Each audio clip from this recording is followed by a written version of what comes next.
Hey guys, Morgan here. I wanted to make a video that explains the way that we are going to be evaluating cards from Shadows over Innistrad in our upcoming set review, which is taking place on Twitch, twitch.tv/MindofMirrodin on Thursday around 3 p.m. Central Standard Time. There's some traveling involved that day, so we'll see, but it's going to be myself and Matthias taking a look at each of the cards live for you.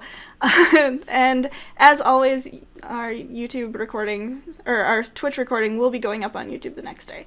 So I'm pretty excited about it. Matthias and I came up with a rating system that will kind of illustrate what we think of cards. And I'm going to explain it to you because it is fairly different than the 1 through 5, A through F ratings that I'm used to personally, and I think it's really neat. We worked together on it and it came out really well, I think. So we've come up with 8 categories that you can use to decide what cards you want to take in the draft, what cards you should be playing in your deck, and so on and so forth.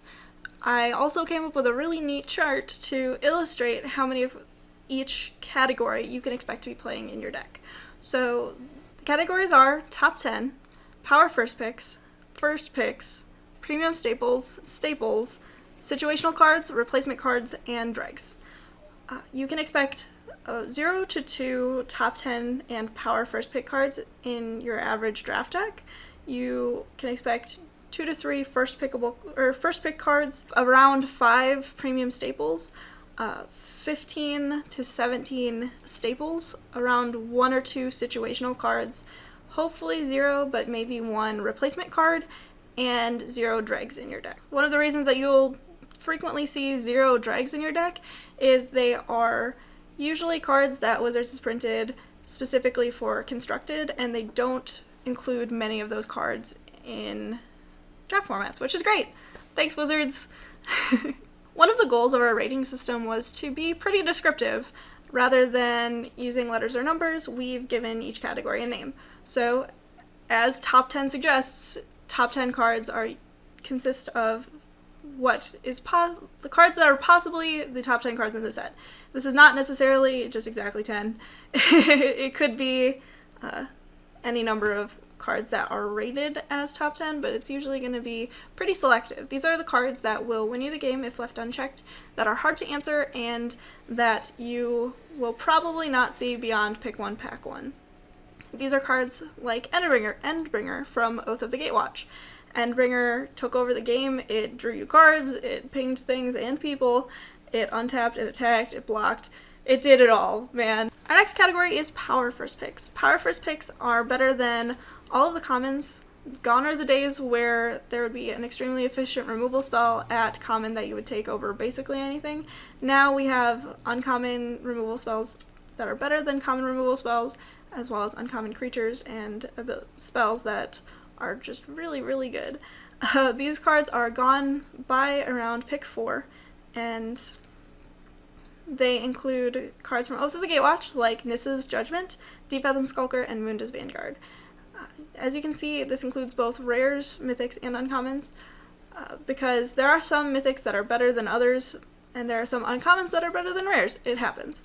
These are cards that you will pick over basically anything in your first 4 picks of pack 1, and these are cards that you will be very happy to see in your colors in pack 2 or 3. Our next category is first picks. First picks are differentiated from power first picks because you are unlikely to ever pick a first pick card over a power first pick card.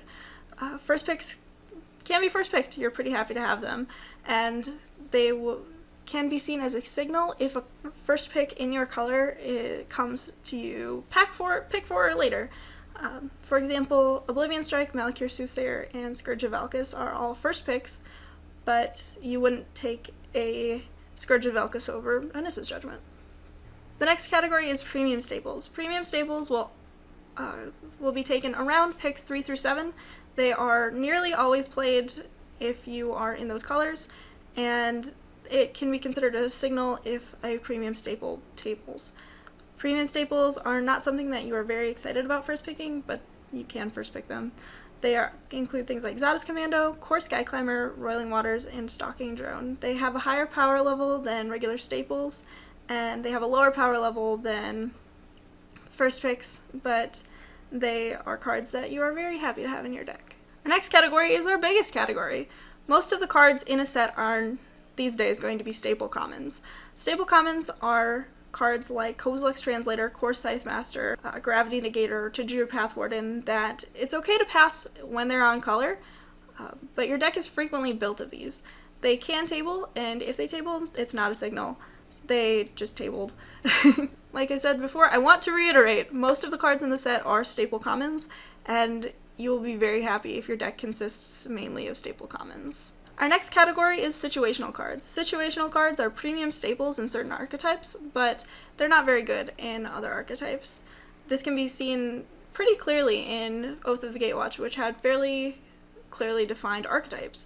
So, for example, Containment Membrane was good in the tempo-based Surge blue decks, versus where it wasn't very good in the Devoid blue decks. Spawnminder Mage is great in the controlling black-white allies deck, but not so great in the red-white aggro allies deck. They have good upside, but they can table pretty easily, and if they table, it's not a signal that the color is open, but it might be a signal that the archetype is open.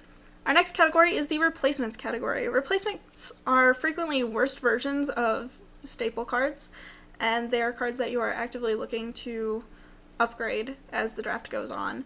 These are things like Mauve Kozilek and Alpha Protector, which just aren't very good. You'd rather have something like Core Scythe Master or an Undo Champion than either one of these cards.